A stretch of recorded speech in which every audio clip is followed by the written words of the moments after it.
L'Assemblée nationale a validé hier mardi les mandats de 482 députés élus. C'était à l'issue d'une séance marathon marquée par la lecture des rapports de chacune de 11 commissions spéciales. Et depuis hier, les députés nationaux ont 8 jours pour se prononcer entre les fonctions qu'ils occupent et qui sont incompatibles avec leur mandat au Parlement. Préoccupé à relever le niveau intellectuel des élèves congolais, le couple présidentiel a procédé à la remise d'un lot important de 2000 dictionnaires aux élèves de la terminale du secondaire de tous les réseaux d'enseignement dans la ville de Chikapa au Kasaï occidental. Les détails, c'est tout de suite. Vous nous suivez à partir de Kinshasa, nouvelle édition du journal. Merci de rejoindre Télé 50.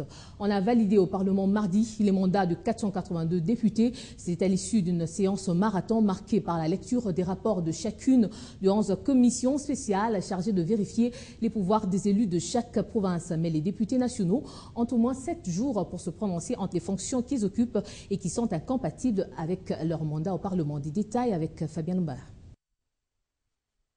Première longue plénière de l'Assemblée nationale pour Nkombonkisi, le président du bureau provisoire. Un exercice intellectuel et physique délicat qui a débouché sur la reconnaissance officielle des pouvoirs de 482 élus venus de presque tous les coins du pays. Mais seulement 290 ont répondu à l'appel. 190 n'ont pas fait signe de vie et 2 qui ne pourront plus jamais siéger physiquement à l'hémicycle. Augustin Katumba Mwanké et Oscar Guéma, rappelés par le divin créateur, alors que 18 sièges restent encore à pourvoir. Parmi les 482 mandats validés, une quarantaine des députés de l'UDPS, toujours invisibles, dans la salle des congrès. Mais 3 membres de ces partis alliés ont pris part à la plénière. Franck Diongo du mouvement lumumbiste progressiste, Christian Badibangui de l'Union socialiste congolaise et Maître Loumeya d'Oumaligui. Les mandats validés, quelques députés sont conscients de la tâche qui les attend déjà. C'est un sentiment de responsabilité. On vient d'être validé. Comme vous le savez, je viens du Sénat. Je ne fais que traverser la rue, comme on le dit. Je suis maintenant ici pour continuer le travail parlementaire, pour traduire en actes les aspirations profondes de ceux qui nous ont élus. Les sentiments de responsabilité, c'est-à-dire que là, nous savons que nous ne pouvons plus nous y échapper.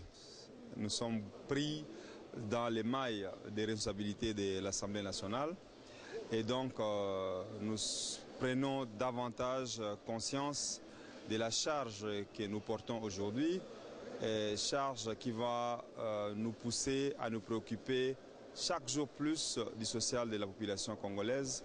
Mais Nkombonkisi veut marquer son court passage au perchoir de l'Assemblée nationale. Loin d'interrompre la joie des députés nationaux, il leur a rappelé l'article 108 de la Constitution relative aux incompatibilités pour les sénateurs, les ministres et vice-ministres, les membres du cabinet du chef de l'État et les gouverneurs des provinces élus députés. Ils n'ont plus que 7 jours pour prendre la dernière décision. Parlons éducation, le couple présidentiel est préoccupé à relever le niveau intellectuel des élèves congolais. C'est dans ce cadre qu'il a procédé à la remise d'un lot important de 2000 dictionnaires aux élèves de la terminale du secondaire de tous les réseaux d'enseignement dans la province du Kasaï occidental et précisément dans la ville de Chikapa. Suivez. Améliorer les secteurs de l'éducation en République démocratique du Congo, c'est l'objectif que s'est assigné les couples présidentiels. Hier mardi, l'autorité urbaine de Chikapa, dans la province du Kasaï occidental, a présidé une cérémonie durant laquelle elle a réceptionné 2000 dictionnaires dans de ces couples aux élèves de la terminale de tous les réseaux d'enseignement dans cette ville. Pour le maire de Chikapa, ce geste traduit la volonté du chef de l'État et son épouse de contribuer à la formation de la jeunesse congolaise. Il en a profité pour exhorter les bénéficiaires à faire bon usage. Un délégué des bénéficiaires a invité le maire de Chikapa à transmettre leur sincère reconnaissance au couple présidentiel pour cette dotation de haute portée intellectuelle. Et à Kinshasa, les étudiants de l'Académie des Beaux-Arts ont manifesté ce mercredi contre le comité de gestion à qui ils reprochent une mégestion et une forte irresponsabilité. Même le ministre de l'Enseignement supérieur et universitaire venu sur place n'a pas pu calmer les esprits et l'accès lui a été difficile. Nos reporters étaient sur place.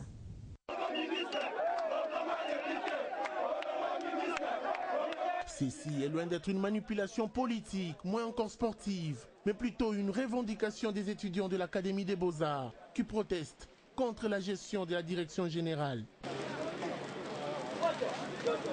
Tous en furie, même la police venue sur place n'a pas pu calmer leurs ardeurs. Après 2 heures de forte agitation, apparaît le ministre de l'Enseignement supérieur et universitaire, Machako Mamba, qui a tenté sans succès le même exercice. Il nous appartient, ensemble, de trouver des solutions. Il y a des réponses qui doivent venir du gouvernement, en général.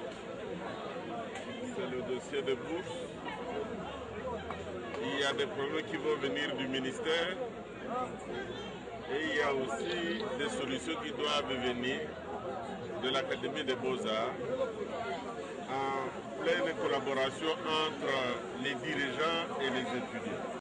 Mais quelles sont les doléances de ces étudiants? On en a marre, premièrement. Les 14 ans de DG ici à l'Académie, sans pour rien faire, ni construire. C'est pourquoi aujourd'hui nous sommes là pour réclamer nos droits. On a trop consommé, on a trop vu, mais aujourd'hui, il faut qu'on se libère. Une tension sociale qui exige, selon quelques observateurs, un dialogue entre le comité de gestion et le comité de coordination des étudiants de cet institut supérieur.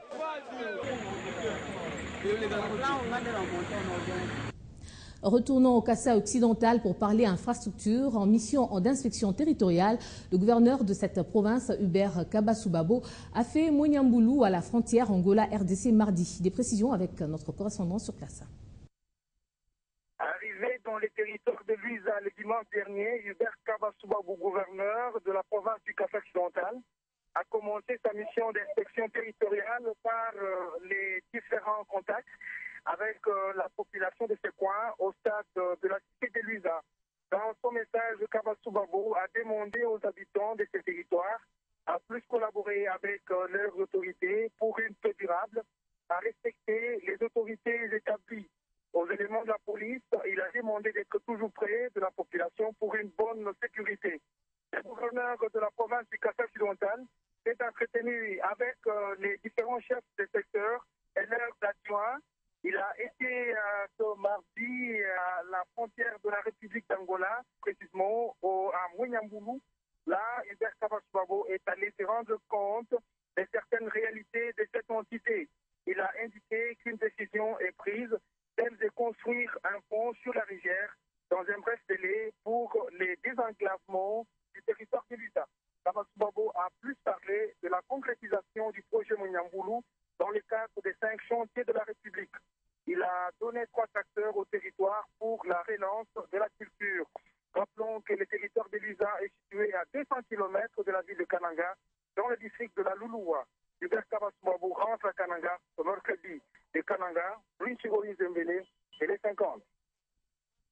Et en bref, une conférence sur le renforcement du partenariat agricole entre l'armée américaine et les FARDC a été ouverte mardi par le chef de l'état-major général des forces armées de la RDC, le général Rombo Mboyama, au nom du ministre de la Défense nationale et des anciens combattants Charles Mwando Ntimba au Centre supérieur militaire. Cette rencontre renforcera des capacités des participants pour la réalisation de l'autosuffisance alimentaire au sein des FARDC.